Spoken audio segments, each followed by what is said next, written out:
Oi, gente, bom dia pra vocês. Espero que vocês estejam bem. Espero que vocês estejam em casa, né? Já que é o grande objetivo desse momento. Hoje nós vamos dar seguimento às nossas aulas, né? Eu vou começar fazendo uma pequena revisãozinha do que a gente já viu, bem pequenininha mesmo, que depois eu quero fazer um vídeo somente de revisão pra gente fazer a nossa avaliação, tá? Depois dessa revisão, a aula vai ser dividida em duas partes. Nesse primeiro momento, vamos falar sobre a revolta da vacina, tá? E aí depois nós vamos falar sobre a revolta da chibata, ok? Bom, gente, nós começamos esse ano a estudar a República no Brasil, né? A chamada República Velha, tá? Nós vimos que essa república teve início, né, com um golpe de Estado inspirados no positivismo, né? E vimos que a primeira parte dessa república, ela ficou conhecida como República da Espada, né? Onde 2 presidentes militares governaram o Brasil. E nesse período nós tivemos 2 movimentos, né, contra o governo, contra a República, que foram a Revolta da Armada e a Revolução Federalista, ok? Depois nós começamos a estudar a parte da República Oligárquica, também conhecida como República do Café com Leite, né? E agora nós estamos vendo os movimentos sociais que aconteceram durante esse período, né? Na semana passada nós vimos a Guerra de Canudos, né? E a Guerra do Contestado. Minto, não foi na semana passada, né? Na nossa última aula, nós vimos esses 2 movimentos naquele vídeo que a gente viu, naquele canal que é muito legal, chamado Buenas Ideias no YouTube. Então, quem precisar rever aquela aula, tá disponível lá no canal para vocês assistirem, tá bom? E hoje, como eu falei para vocês, nós vamos falar sobre a revolta da vacina, ok?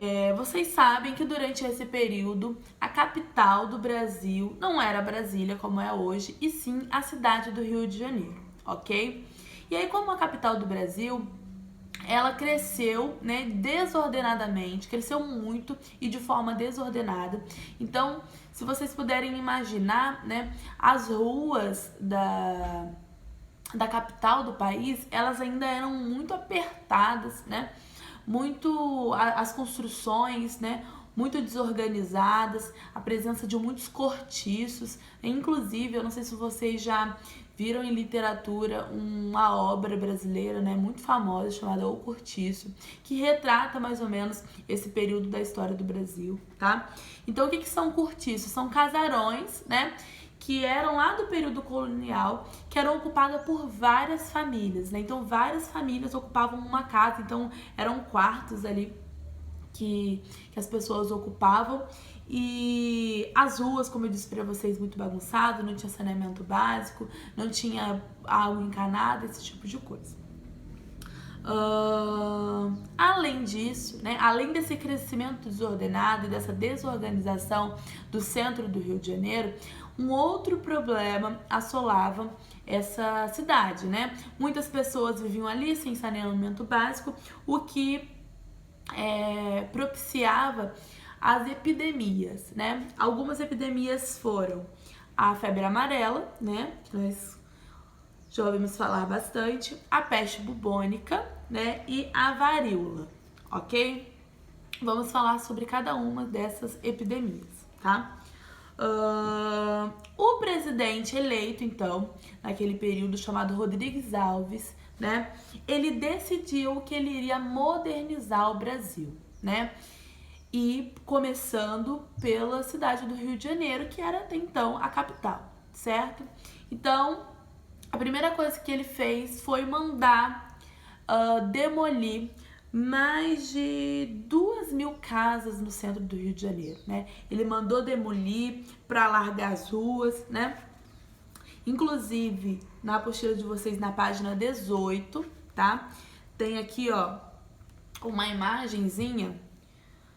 Abram aí para vocês verem, né? que mostra aqui essa reforma que foi feita na cidade do Rio de Janeiro. Então, várias casas demolidas, as ruas, como eu disse para vocês, eram muito apertadinhas, começaram a serem alargadas, né? E a ideia que Rodrigues Alves tinha era de transformar a cidade do Rio de Janeiro numa Paris tropical, uma Paris brasileira, né? Então ele se inspirou muito nas construções nas ruas de Paris. Mas para fazer tudo isso, ele desalojou milhares de famílias, né? Expulsando essas pessoas mais pobres que moravam no centro do Rio de Janeiro para as áreas mais periféricas, para os morros, para as áreas mais distantes ali do centro, né?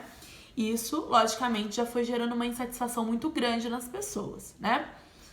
Além disso, né, ele quis, já que o objetivo era modernizar e sanear a cidade do Rio de Janeiro, ele precisava acabar com essas doenças, com essas epidemias que estavam acontecendo, né? Então, a febre amarela, não sei se vocês sabem, mas ela é transmitida pelo mesmo mosquito que transmite a dengue, né, o Aedes aegypti.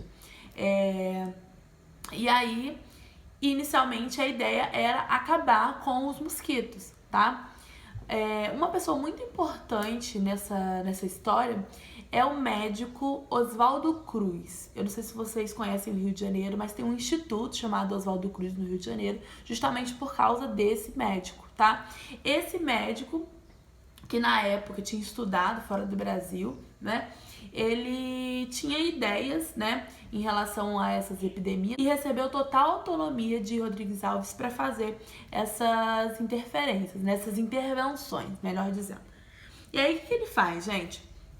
Ele, né, manda aí um grupo de pessoas para acabar com o mosquito, né? Então tinha ali uma fumaça, tem ainda, né, um carro que libera uma fumaça. Lá em Angra a gente chamava de fumaceu, não sei como é que vocês chamam por aqui.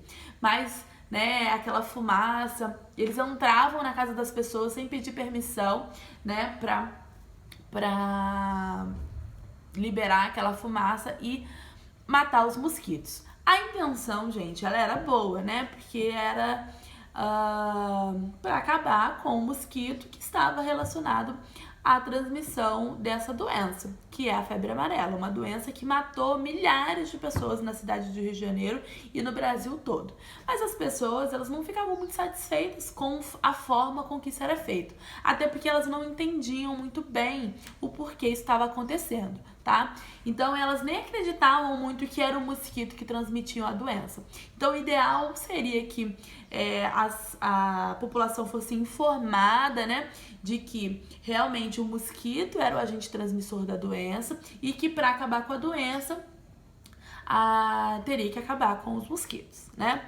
Então não fizeram isso, invadiram as casas das pessoas para fazer essa limpeza, e o que gerou uma insatisfação inicial, tá? Além disso, né, tem a peste bubônica, que é uma doença transmitida pela pulga dos ratos. Imagina, uma cidade sem saneamento básico, com certeza tinha muitos ratos, né?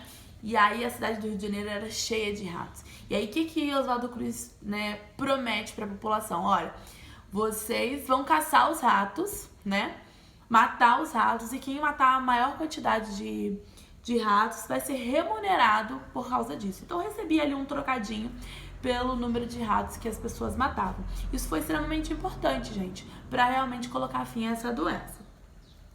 E também uma outra epidemia que assolava a cidade do Rio de Janeiro era a varíola. Não somente a cidade do Rio de Janeiro, como outras cidades do mundo. E aí, na época, já tinha sido criada uma vacina, né, contra a varíola, que é justamente injetar no corpo da pessoa o vírus da varíola. E aí, com o vírus já injetado no corpo, a pessoa ela cria anticorpos e ela não se contamina novamente com aquela doença, tá? Novamente, as pessoas não entenderam o objetivo daquela interferência, né, que seria a vacina. E aí, gente, isso vai gerando uma movimentação de satisfação. Então vamos ver, né? As casas das pessoas eram invadidas, muitas casas sendo demolidas, as pessoas sendo despejadas, né? E aí vem essa tal de lei da vacina, que foi aprovada pelo Congresso, né? A obrigatoriedade da vacina. Isso quer dizer que as pessoas não tinham o direito de dizer assim, olha só, eu não quero ser vacinada, né? Eu prefiro correr o risco. Não. Todo mundo era obrigado, à força mesmo, a ser vacinado. Então, equipes entravam na casa das pessoas e forçavam elas a serem vacinadas. Uma coisa que eu achei bem interessante, gente, e eu vi isso justamente no canal do Buenas Ideias, é que o seguinte, naquela época, né, os ombros, né, principalmente os ombros, né, das mulheres, eles eram considerados uma parte sensual do corpo, né? E aí que os maridos, né, os pais, não ficaram muito satisfeitos com pessoas, geralmente homens, entrando na casa deles, né, expondo os ombros das mulheres, né, para vacinar. Então já era um vírus que estava sendo injetado, eles não entendiam muito bem, né, o benefício disso. A ideia, né, de estar expondo os ombros, que era considerado uma parte sensual do corpo. Tudo isso, gente, foi gerando uma insatisfação muito grande, em que um grupo muito grande de pessoas, né, mais pobres mesmo, foram para as ruas e começaram a quebrar tudo, tá? Contra essas interferências, principalmente contra a lei da vacina.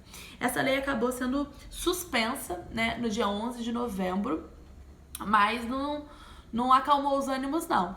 Pra vocês terem ideia, gente, a lei, ela foi aprovada no dia 4 de novembro, tá? No dia 11 de novembro, já estava uma confusão danada, essa lei foi suspensa, tá? Mas os revoltosos ainda continuaram se manifestando até no dia 20 de novembro, quando a revolta foi duramente reprimida pelo exército, né? E aquela parte do exército que estava alinhada ao presidente Rodrigues Alves, porque uma grande parte do exército estava muito insatisfeita. A revolta, ela foi duramente reprimida, né? Não muito rapidamente, mas ela foi reprimida, e aí os revoltosos foram derrotados com a vitória para o governo brasileiro, mais uma vez, né? Como a gente viu nas últimas duas aulas sobre a Guerra de Canudos e a Guerra do Contestado. Ok, gente? Terminamos essa parte, tá? Nessa segunda parte da aula, nós vamos falar sobre a Revolta da Chibata, que aconteceu no ano de 1910, também na cidade do Rio de Janeiro. Essa revolta vai acontecer entre os marinheiros, né? Principalmente os marinheiros de baixa patente, que na época eram muito mal remunerados e ainda sofriam castigos físicos, tá? Esses soldados de baixa patente, eles geralmente eram negros ou caboclos, e mesmo tendo acabado a escravidão, ainda sofriam castigos como chibatadas, palmatórias, prisões a ferro, prisões na solitária, tá? E isso gerava uma insatisfação muito grande.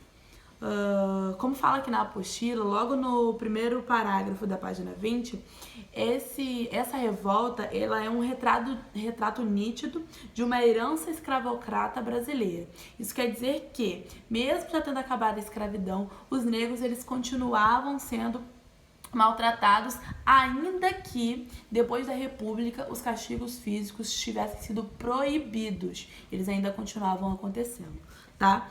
O estopim dessa revolta se deu quando um marujo foi condenado a 250 chibatadas, né? Isso fez com que os seus colegas se revoltassem, se unissem e eles se unem e conquistam o encouraçado Minas Gerais, né? E ameaçam bombardear a cidade do Rio de Janeiro caso as suas exigências não fossem atendidas, né? Esse movimento, ele teve dois líderes, que foram João Cândido e o Francisco Dias Martins, né?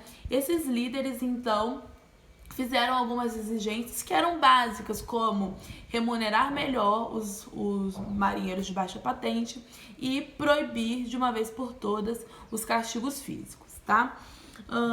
Na época, o presidente era o Hermes da Fonseca, que inicialmente não deu muita ideia para esse motim, tá? Só que à medida que o tempo foi passando, outros encouraçados foram sendo tomados e também começaram a participar da revolta, tá?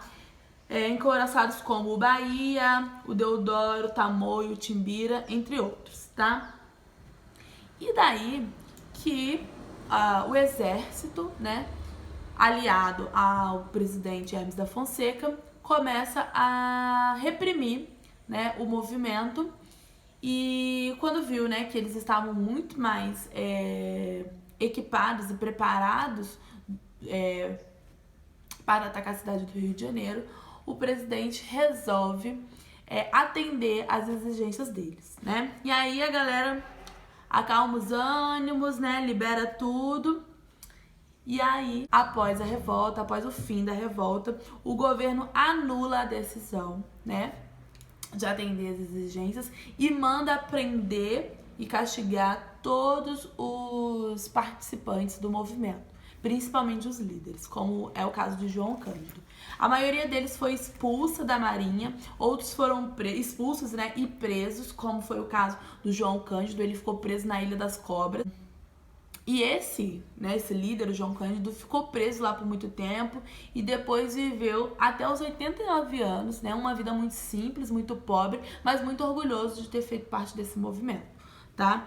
Inclusive aqui na apostila de vocês, já na página 21, tem uma declaração que ele fez, um depoimento que ele fez quando ele ainda estava vivo. Ó, nós que viemos da Europa em contato com outras marinhas, não podíamos mais admitir que, na Marinha do Brasil, ainda um homem tirasse a camisa para ser chibatado por outro homem. Nós queríamos combater os maus tratos, a má alimentação na Marinha e acabar definitivamente com a chibata. O caos era só esse.